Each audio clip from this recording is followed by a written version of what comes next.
Innal hamdalillah nahmaduhu wa nasta'inuhu wa nastaghfiruh wa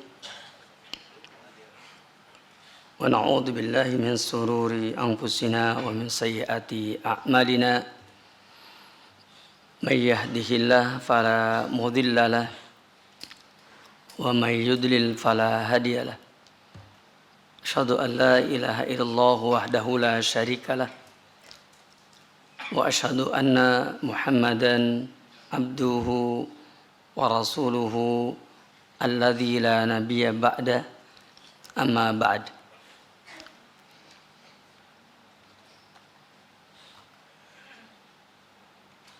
Ayuha du'at a'azzani Allah wa yakum. Yang pertama, kita patut bersyukur kepada Allah Subhanahu wa taala yang telah memberikan kepada kita kemudahan sehingga kita bisa menuntut ilmu dan mengambil faedah yang banyak dari para masyayikh yang mudah-mudahan semakin menguatkan diri-diri kita semua, jiwa-jiwa kita semua di dalam melaksanakan tugas dakwah yang mulia ini insyaallah ta'ala. Salawat dan salam semoga tercurah kepada Nabi kita yang mulia, Nabi Muhammad sallallahu alaihi wasallam, kepada keluarganya, kepada para sahabatnya, serta kepada pengikutnya yang setia sampai yaumil qiyamah.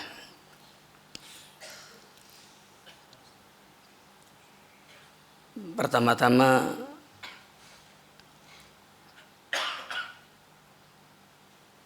saya ingin menyampaikan bahwa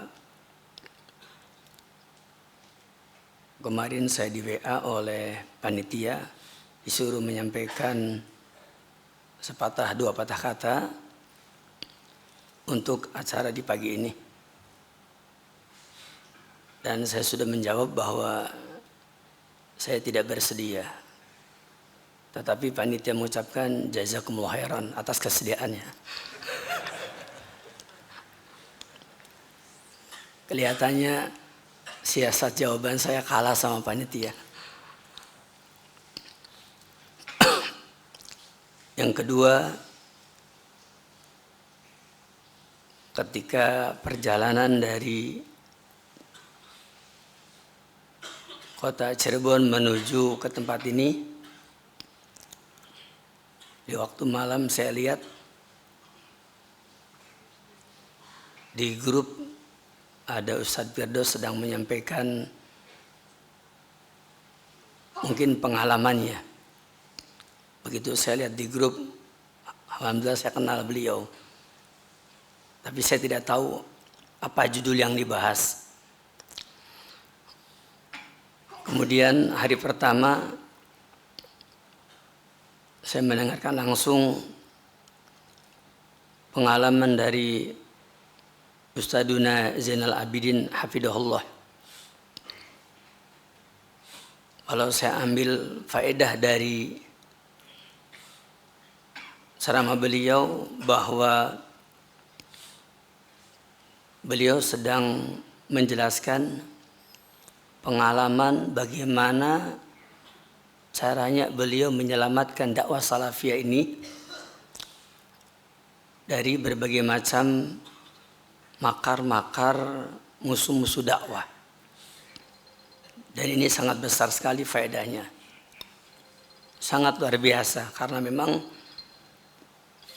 suka ataupun tidak suka, walaupun mungkin levelnya berbeda-beda, ada yang berada pada level nasional, mungkin level provinsi, kabupaten, atau mungkin yang sebawahnya, tentu saja akan mengalami hal yang tidak jauh berbeda.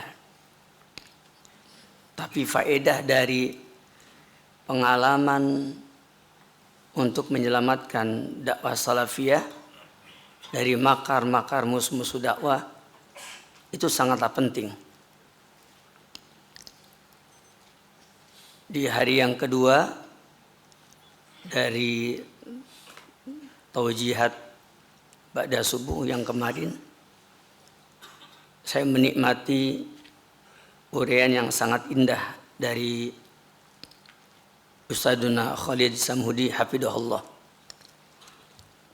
tentang 3 masalah besar kita, yaitu du'fun fid din, du'fun fil ilmi, dan du'fun fil aqli. Ketika beliau menerangkan, saya teringat dengan doanya Syekh bin Baz rahimahullah yang diceritakan oleh sebagian masyayikh, bahwa ada salah seorang masyayikh kita yang beberapa kali mengikuti tawafnya Syekh bin Baz. Ternyata doanya tidak jauh dari yang 3 tadi. Ya, Allahumma aslih li qalbi, ya Allah perbaikilah hatiku. Kemudian wahfadini wa aqli, dan jagalah agama dan akalku. Dan memang ini merupakan sesuatu yang luar biasa, bahwa Sama'atul Syekh Abdul Aziz bin Abdullah bin Baz, beliau memohon kepada Allah agar hatinya diperbaiki terus, supaya tetap di atas keikhlasan karena Allah Subhanahu wa taala. Begitu pula beliau memohon kepada Allah Tabaraka Ta'ala agar dijaga agamanya, dijaga akalnya, dijaga agamanya dari berbagai macam syubhat, dijaga akalnya supaya tetap menjadi hamba Allah Tabaraka Ta'ala yang dapat memfungsikan akalnya dengan sebaik-baiknya. Oleh karena itu, dari penjelasan beliau kemarin, saya dapat mengambil pelajaran bahwa ketika beliau menjelaskan 3 masalah besar kita, maka dalam kesempatan ini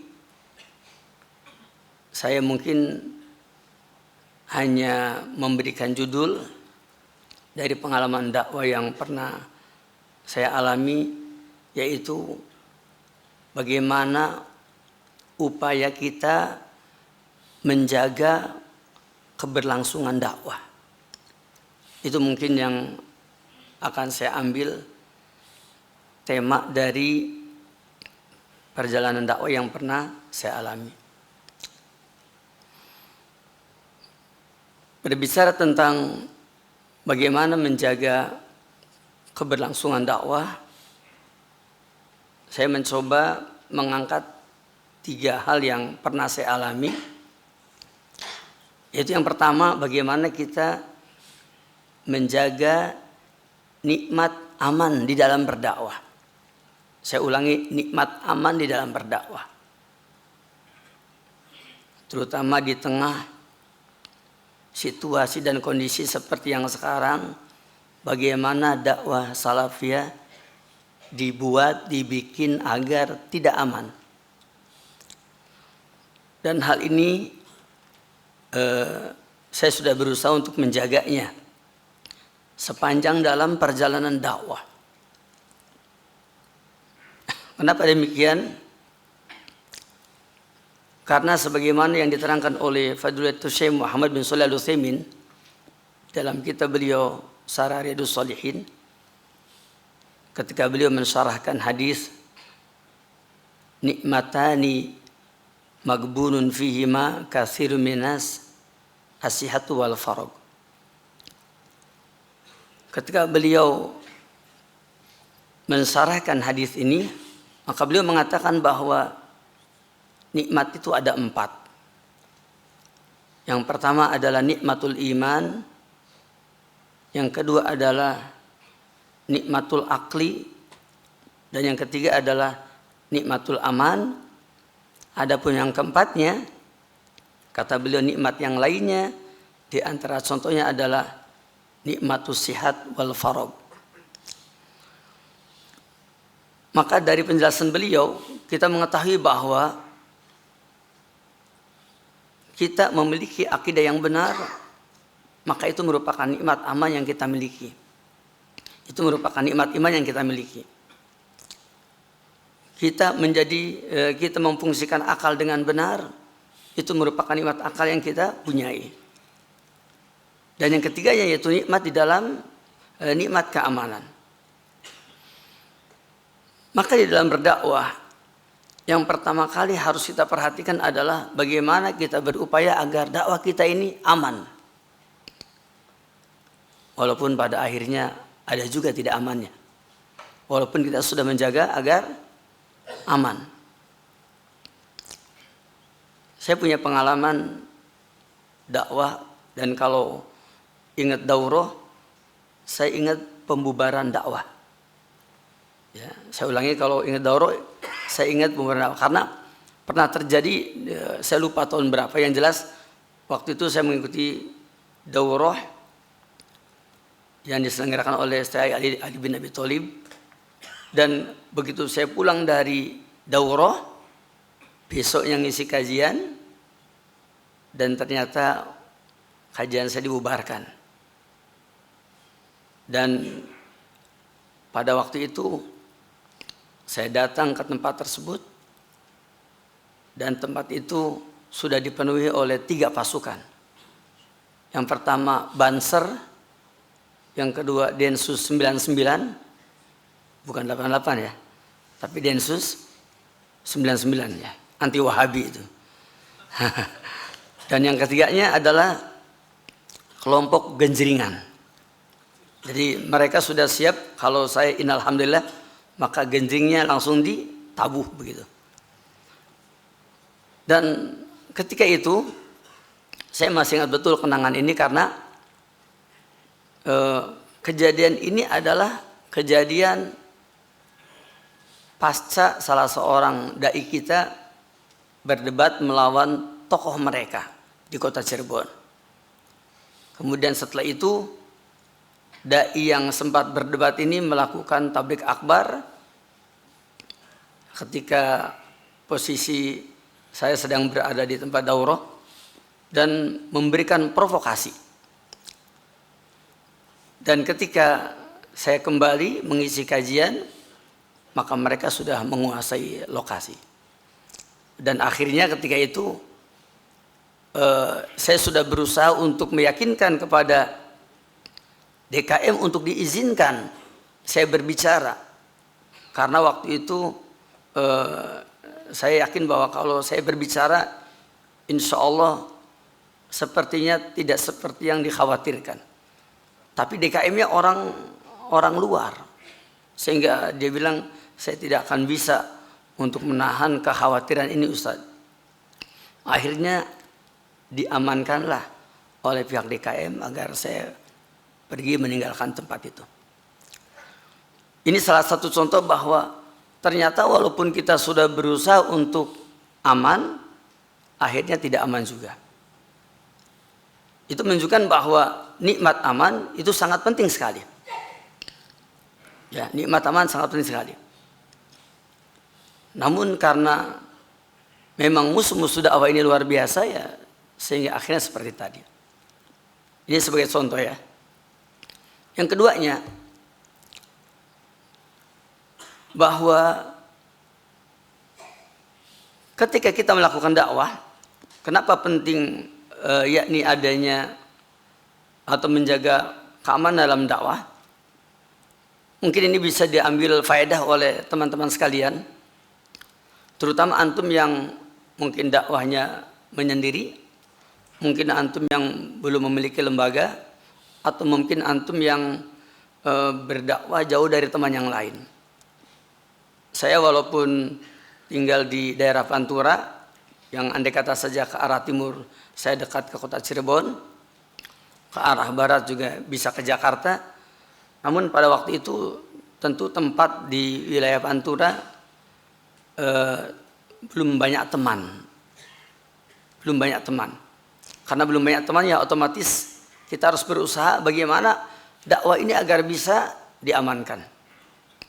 Maka di tahun 2004 setelah saya menyatakan diri keluar dari salah satu ormas yang memang saya harus keluar, karena saya sudah cukup bersabar setelah mengenal dakwah salafiyah di tahun 96 akhir, dan kemudian ketika itu saya berusaha bagaimana mengamankan dakwah ini di tahun 2004, maka saya mendaftarkan diri ke notaris, membuat sebuah yayasan, dan waktu itu nampaknya belum diwajibkan untuk Kemenkumham. Jadi kita masih bisa bayar cuma 300.000. Dan ketika itu kemudian dengan mengantongi ya satu bundel dari notaris, saya mengawali dakwah dengan terbuka, dengan tanpa payung yang lain kecuali hanya dengan yayasan yang memang waktu itu belum berjalan tapi kita kantongi itu. Tahun 2004 saya mendaftarkan diri. Tahun 2006 saya ditangkap polisi. Tahun 2004 saya mendaftarkan diri untuk apa? Untuk membuat yayasan. Tahun 2006 saya ditangkap polisi. Waktu itu sedang isu rame tentang Jamaah Islamiyah dan Ahmadiyah waktu itu. Tahun 2006, dan ayolah asalidah azamikum, bahwa ketika itu sebenarnya dakwah saya tidak kemana-mana, maksudnya tidak seperti orang lain, cuma di rumah aja, di depan rumah, biar terbuka. Saya mengajar mereka yang sudah kembali ya, ke dalam sunnah ini, mereka yang kembali ke dakwah salaf ini. Saya mengajar di depan rumah, di emper rumah, karena di masjid sudah tidak boleh, ya di rumah, di empernya. Dan ketika itu apa yang terjadi, bahwa ketika saya melakukan dakwah di situ, ternyata rupanya ada yang mencium bahwa ini dakwah berbahaya, dan akhirnya dilaporkan ke pihak polisi. Maka di tahun 2006 saya ditangkap oleh seluruh pasukan dari Polsek, kecuali 2 orang yang berjaga di Polsek. Dan akhirnya waktu itu saya pun ditangkap tepat di jam 11 siang ketika kami sedang melaksanakan proses pembelajaran dengan para asatid, para penggerak dakwah yang memang sedang meniti jalan itu. Di sini ada yang menarik, mungkin bisa diambil pelajaran. Ketika saya ditangkap, ya, akhirnya saya dimasukkan ke saya masuk ke mobil, ya, dan selama di jalan itu dari rumah menuju ke Polsek saya diintrogasi. Tapi di sana luar biasa pertolongan Allah tabaraka wa taala, yakni ketika diintrogasi itu tiba-tiba saya merasakan adanya ketenangan. Karena yang mengintrogasi ini, mohon maaf, seperti seorang siswa tanya kepada gurunya, seperti santri tanya kepada ustadznya gitu. Jadi ketika itu dia bertanya kepada saya, ya, walaupun pertanyaannya pertanyaan dari pihak kepolisian, ya, Anda JI ya, gitu ya. Saya dibilang itu, Anda JI ya. Saya jawab, JI adalah Jamaah Islamiyah. Ya kayak ngajar aja. Ya. Kemudian saya terangkan, JI itu pemahamannya begini dan seterusnya. Saya terangkan itu. Pertanyaan dia itu, ya, interogasi dia itu saya anggap sebagai sebuah pertanyaan. Dia interogasi tapi saya anggap sebagai pertanyaan. Saya jawab sampai selesai. Akhirnya dia bilang, oh berarti bukan ya Pak Ustadz ya? Ya bukan Pak. Udah gitu dia tanya lagi, oh Ustadz Ahmadiyah ya? Saya terangkan Ahmadiyah adalah ya seperti kepada siswa aja. Saya terangkan Ahmadiyah adalah begini, pemahamannya adalah begini dan seterusnya. Sampai akhirnya saya katakan, dan saya tidak sama dengan Ahmadiyah, saya tidak sama dengan dengan Jamaah Islamiyah. Mungkin karena dia wawasannya cuma 2, dia tanya, jadi Ustadz Islam apa? Katanya. dia tanya, Ustadz Islam apa? Saya jawab, saya Islam sebagaimana pada umumnya kaum muslimin. Akhirnya dia bilang, ya Kapolseknya bilang, anak saya 4 tahun di pondok, tapi tidak seperti Ustadz pakai jubah apa seperti itu. Saya bilang para kiai juga banyak Pak yang pakai jubah. Jadi kalau misalkan karena pakai jubah ditangkap, harusnya kiai-kiai juga banyak yang ditangkap. Akhirnya polisi bilang, oh iya benar juga katanya. Sampai akhirnya waktu itu mereka sudah habis banyak pertanyaan di mobil. Kemudian begitu turun langsung masuk ke kantor Kapolseknya. Kata Kapolseknya, pertanyaan diteruskan Ustaz katanya. Diteruskan lagi oleh mereka. Banyak pertanyaannya dan akhirnya sampai kepada pertanyaan final. Ini saya betul-betul tidak menyangka bahwa hafalan kita tentang Kutubus Sittah ternyata telah menjadi sebab saya dilepaskan dari penangkapan itu. Jadi Kapolsek ini bertanya kepada saya, satu pertanyaan terakhir kata dia. Saya tanya, pertanyaan terakhir ini titipan bukan Pak? Iya titipan katanya. Rupanya dia tahu saya, kata ini titipan. Saya bilang, apa itu pertanyaannya? Coba sebutkan kitab hadis yang Ustadz pelajari. Saya bilang, banyak Pak, jangan banyak-banyak. Dia bilang, jangan banyak-banyak. Sebutan aja, yang prinsip aja. Akhirnya saya bilang, ada di kalangan kaum muslimin yang dikenal dengan Kutubus Sittah. Saya terangkan, yaitu kitab Sahih Bukhari, Sahih Muslim, dan seterusnya. Saya sebutkan semuanya. Polisi langsung bilang, sudah dengan pertanyaan ini Ustadz bebas dan tidak termasuk teroris. Akhirnya dibebaskan waktu itu. Ini pertanyaan keagamaan selesai. Dan ternyata saya ulangi lagi, jangan pernah menganggap remeh ilmu sekecil apapun. Terus terang saja, saya tidak menyangka bahwa hafalan kita tentang Kutubus Sittah, dan ini hafalan yang sederhana, tapi telah menjadi sebab bahwa kita terlepas dari indikasi teroris versi beliau. Akhirnya pertanyaan kedua, pertanyaan birokrasi.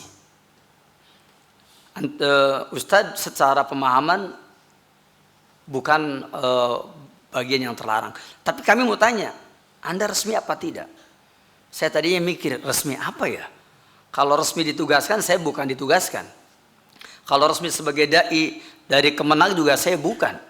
Ya, apalagi di tahun 2004 dulu, saya pernah baca mendapatkan tulisan dari kabupaten, tertulis nama Ahmad Tonari termasuk dai yang dicari waktu itu ya. Saya lihat, tapi setelah saya yakni menyuruhkan kepada dakwah salafiyah, ternyata sudah berubah status. Yang semula dai yang dicari berubah menjadi dai Kamtibmas begitu ya. Jadi alhamdulillah sudah clear. Nah, akhirnya ketika itu mereka bertanya satu hal. Apakah dakwah Anda resmi? Saya berpikir mungkin kalau dia tanya resmi, kayaknya saya di bawah naungan apa? Saya jawab, sepertinya resmi Pak. Saya punya buktinya. Apa itu Ustaz? Saya telepon sekretaris saya, yakni maksudnya pengurus yayasan, coba kamu Bapak aktanya. Begitu dibawa, saya sodorkan kepada Kapolsek, dia bilang, wah resmi. Sudah bebas Ustaz, resmi bebas, Masya Allah. Ini contoh ya, contoh bahwa dengan sesuatu yang mudah, ya, dengan sesuatu yang sederhana, ternyata bisa menjadi sebab kebaikan dalam dakwah. Dan ketika itu kita belum punya markas. Dan ketika itu kita belum punya pondok pesantren. Ketika itu kita belum punya tempat kecuali rumah. Rumah tapi kita daftar dan kita bikin yayasan. Yayasannya belum ada bentuknya. Cuma baru kertas doang begitu. Belum ada bentuknya. Tapi ini menjadi sebab kebaikan dan keberlangsungan dakwah. Ini yang pertama. Yang kedua, bahwa saya memperhatikan bahwa di antara sebab dalam keberlangsungan dakwah adalah, yakni yang kedua, bagaimana kita berupaya untuk menjadi hamba Allah SWT yang senantiasa berbuat ihsan. Dan kita tahu Nabi kita yang mulai bersabda, innallaha katabal ihsana ala kulli syai'. Sesungguhnya Allah Ta'ala yakni telah menetapkan agar kita senantiasa berbuat ihsan dalam segala sesuatu. Itu menunjukkan bahwa sesungguhnya ihsan, berbuat baik dan banyak melakukan perbuatan baik di dalam keberlangsungan dakwah ini sangat penting sekali. Jangan pernah menganggap kecil kebaikan sekecil apapun. Ya, hatta dalam urusan parkir. Hatta dalam urusan parkir. Saya punya beberapa pengalaman ya tentang bagaimana dakwah ini tidak diganggu oleh mereka yang mungkin punya niat mengganggu. Di kota Subang, walhamdulillah dakwah salafiyah ya, walaupun mungkin peserta dakwahnya tidak banyak, tetapi dakwah kita di Masjid Agung yang merupakan simbol dakwah Islam di kota Subang, kita sudah melaksanakan proses dakwah dari mulai Februari 2010 sampai hari ini, dan kita belum pernah ada masalah kecuali satu kali ada masalah ya, dan yang membuat masalahnya adalah yakni nyuwun sewu maaf Al-Ustaz Zainal Abidin hafidhahullah, itu yang bikin masalahnya. Saya udah minta maaf dulu ya. Kenapa saya tahu Ustaz Zainal Abidin? Karena Ustaz Zainal Abidin mungkin diundang oleh ikhwan-ikhwan di kota Subang, karena saya Subang Utara, dari pondok saya ke kota Subang 2 jam. Rupanya ikhwan dari Subang ini menyelenggarakan tabligh akbar bersama beliau di hari Ahadnya, sedangkan saya melaksanakan dakwah di hari Seninnya, Senin malam Selasa. Ya. Dan waktu itu qadarullah saya tidak tahu kalau ada kajian beliau. Begitu saya datang ke tempat itu, baru saja beres sholat maghrib, saya langsung ditarik oleh salah seorang kiai di sana. Ditarik, disalahin, dimaki-maki saya. Ketika dimaki-maki saya tanya, ada apa Pak Kiai? Dia bilang, ente kemarin ngomong apa? Ngomong tahlilan haram ini. Saya bilang, loh emangnya siapa yang ceramah kemarin? Ya pokoknya ente kan yang ceramah. Saya baru datang udah dimaki-maki. Akhirnya saya tanya ke ikhwan-ikhwan, yang kemarin ceramah siapa? Ternyata saya dapat berita Ustaz Zainal katanya. Oh, Ustaz Zainal Abidin yang ceramahnya. Saya bilang, oh saya tidak tahu Pak, kemarin saya nggak hadir ke sini. Dia bilang, pokoknya saya tidak mau tahu, yang penting ente lah katanya itu. Jadi kiai ini sudah diterangkan, bukan saya, tetap saya katanya. Pokoknya ente katanya. Akhirnya karena kiainya terus saja tidak mau mengerti, dan mungkin begitulah cara mereka ya, pura-pura tidak mengerti maksudnya itu kan. Jadi ketika itu akhirnya saya bilang kepada beliau, Ustadz Pak Kiai, saya Ahmad Tonari ceramah hari Senin. Ayo lihat tuh jadwalnya, lihat Ahmad Tonari ini hari Senin, bukan hari Ahad. Ini antum gimana? Yang keduanya, saya mengajarkan kitab Sahih Bukhari di tempat ini. Saya mengajarkan kitab Hisnul Muslim di sini. Saya tidak ada kaitan dengan pembahasan yang tadi. Antum kan tahu kitab itu. Akhirnya agak reda tuh begitu kitanya agak ngotot itu kan. Karena kita tidak tahu. Dan ketika itu apa? Masya Allah ya. Ternyata di antara pendukung dakwah kita di Masjid Agung itu adalah mereka para penjaga parkir itu. Kenapa? Karena kalau parkir biasanya ikhwan kita kan keluarnya 2.000 ya. Saya mengamalkan bi asri amsalihah itu ya. Jadi ketika mereka parkirnya 2.000, saya amalkan yakni bagaimana kalau misalkan apa yang mereka berikan kita berikan yang lebih. Ternyata luar biasa. Ya. Hanya dengan bi asri amsalihah itu, ternyata apa? Hampir setiap kedatangan kita ke Masjid Agung itu, saya selalu didahulukan oleh para penjaga parkir. Semua disuruh minggir. Bahkan mobil yang lain juga suruh minggir oleh dia. Ya. Dan pengalaman ini bukan hanya di kota Cirebon saja, termasuk juga ketika saya masuk ke CBC, Cirebon Business Center, saya ngisi kajian di masjidnya, itu setiap kali kita masuk dibukakan portal oleh satpam, itu satpamnya molotot saja gitu. Saya agak bingung setiap kali keluar masuk molotot. Akhirnya apa? Akhirnya karena sering melotot ya, saya turun waktu itu, saya kasih aja uang 10.000 ya. Ternyata setelah itu apa? Begitu datang itu langsung hormat, siap katanya. Jadi ternyata begini ya kawan ya, yang saya maksud bahwa Saya tidak berbicara bahwa saya adalah orang yang baik, tidak. Saya cuma sedang berbicara bahwa masalah yang kecil, ihsan dalam urusan ini, kebaikan dalam urusan seperti ini, ternyata besar faedahnya.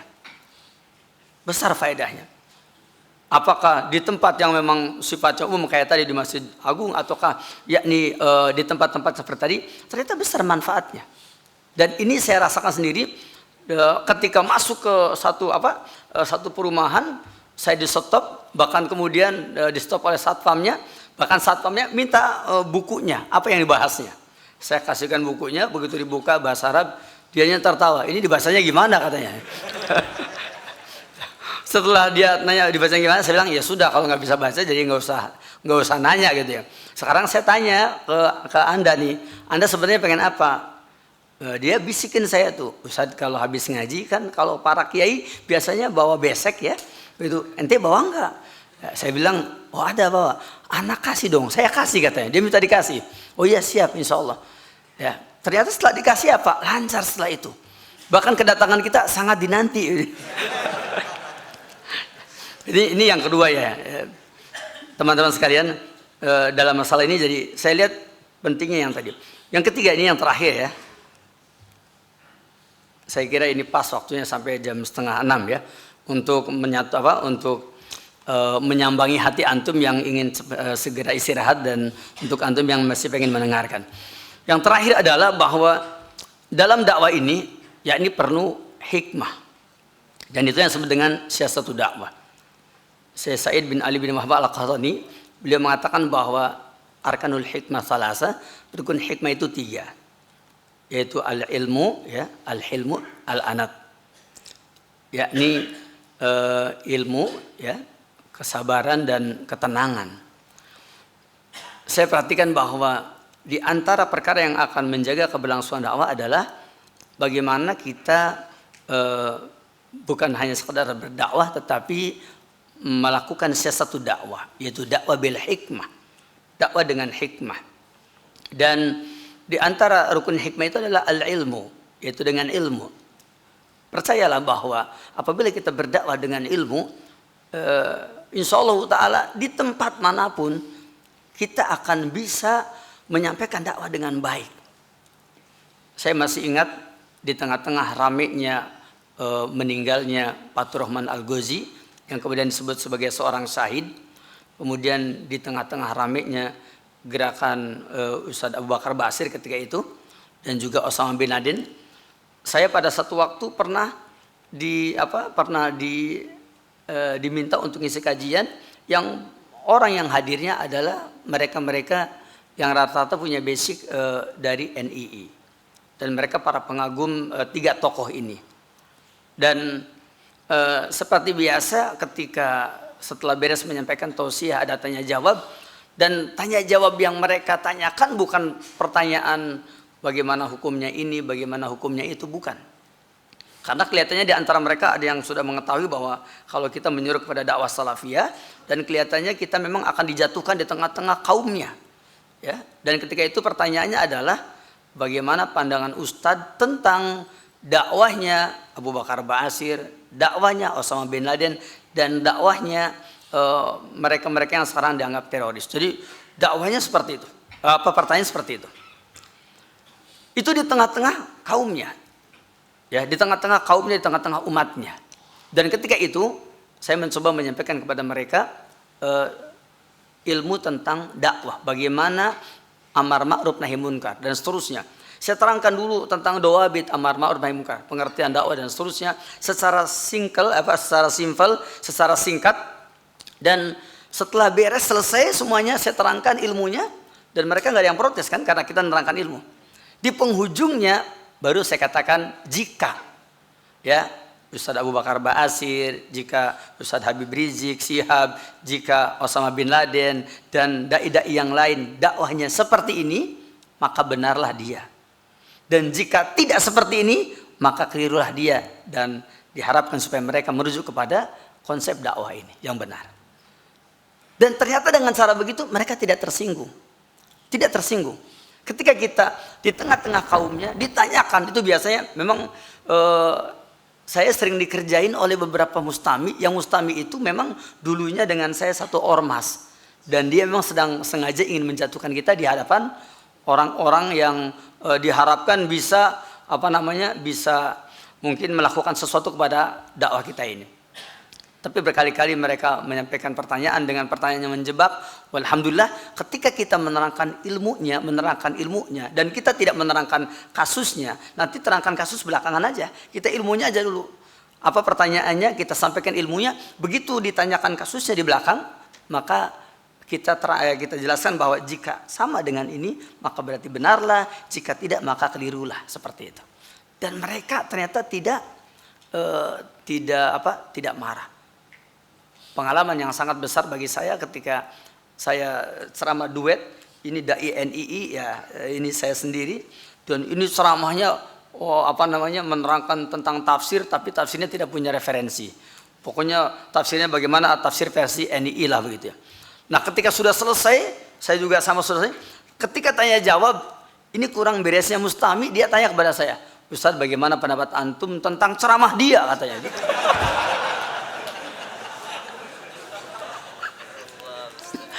Pertanyaannya begitu, tentang ceramah dia, menafsirkan Quran, ya seperti itu, boleh apa tidak?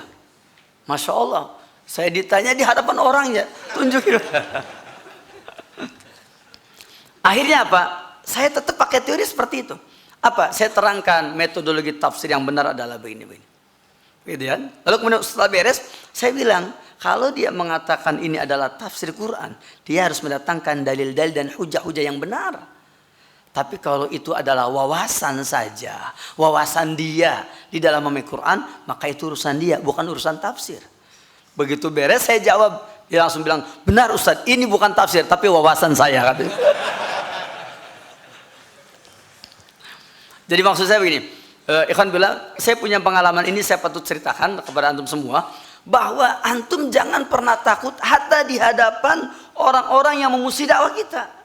Wallahi jangan takut. Yang penting satu, saya mengambil faedah dari kalimat Imam Ahmad bin Hanbal, akhbirhum bis sunnah wala tujadalu alaiha. Sudah ceritakan aja, ilmu itu ceritakan. Antum sampaikan dan insya Allah Ta'ala orang itu akan mendengarkan ilmu ini. Antum sampaikan saja. Adapun nanti takliknya belakangan aja. Ya, apa yang akan kita sampaikan, pesan sponsornya belakangan. Seperti itu. Yang terakhir ini. Ketika akan menghadapi bulan Ramadan, saya pernah diundang ngisi pengajian di satu tempat, dan di tempat itu Masya Allah, saya tidak menyangka ternyata yang hadir adalah para ustadz alumni ke arah timur lah ya. Ada alumni Jombang, ada alumni Lirboyo, macam-macam itu. Yang hadir itu ya. Dan ketua DKM-nya juga seorang magister hukum, SAMH gelarnya. Setelah saya menyampaikan tausiah, dan memang waktu itu memang acara kajiannya adalah menyambut bulan Ramadan nih ya. Jadi mereka sengaja mengundang, dan saya juga waktu itu pertama kali datang ke tempat itu. Kemudian saya menyampaikan tausiah, dan setelah beres adakan tanya jawab. Dan ternyata di antara tanya jawabnya itu pertanyaannya adalah pertanyaan tentang hadis yang ya awaluhu rahmah, terus awsatuhu ya wasatuhu magfirah, terus iya wa akhiru itkun ya minan nar. Jadi hadis yang ini ditanyakan tentang kedudukannya. Nah, ketika itu begitu ditanyakan tentang kedudukannya, dan sebelum si penanya ini selesai, dia sempat mengekspresikan bahwa dia sangat jengkel kepada orang yang membidah-bidahkan amalan kami dan seterusnya. Akhirnya ketika itu apa yang terjadi? Ternyata ketua DKM langsung mengambil mix. Kata ketua DKM, mohon maaf Ustadz, sebaiknya pertanyaan ini tidak usah dijawab, karena pertanyaan ini akan mengganggu stabilitas di di masjid ini. Akhirnya saya bilang, Pak DKM, saya minta sebentar aja, jangan Ustadz. Sampai negosiasi 3 kali itu pertanyaan, saya bilang saya minta izin menjawab sebentar aja. Tidak boleh Ustadz, pokoknya jangan dijawab. Cari pertanyaan yang lain. Gitu. Sampai akhirnya apa? Akhirnya karena memang DKM tetap maksa begitu, akhirnya saya berikan jaminan. Kalau saya jawabannya menimbulkan kerusuhan, boleh ketua DKM langsung stop aja. Tapi kalau tidak ya, maka tolong izinkan saya untuk menjawab. Nah, begitu saya berikan jaminan, Ustadz berani katanya gitu ya. Ustadz, saya insya Allah saya akan coba menjawab. Akhirnya saya jawablah tentang hadis tadi. Saya cerita dulu kan ilmu hadis itu, hadis pembagiannya ada berapa, Sahih, Hasan, Dhaif. Itu saya bilang, terus ngapain ulama membagi Sahih, Hasan, Dhaif kalau kemudian ini nggak pernah dibahas ya dalam kajian hadis dan seterusnya. Saya terangkan pelan-pelan sampai akhirnya saya terangkan di antara contoh hadis dari pembagian 3 hadis ini adalah hadis ini hadisnya hadis yang lemah. Saya ceritakan sebab kelemahannya seterusnya.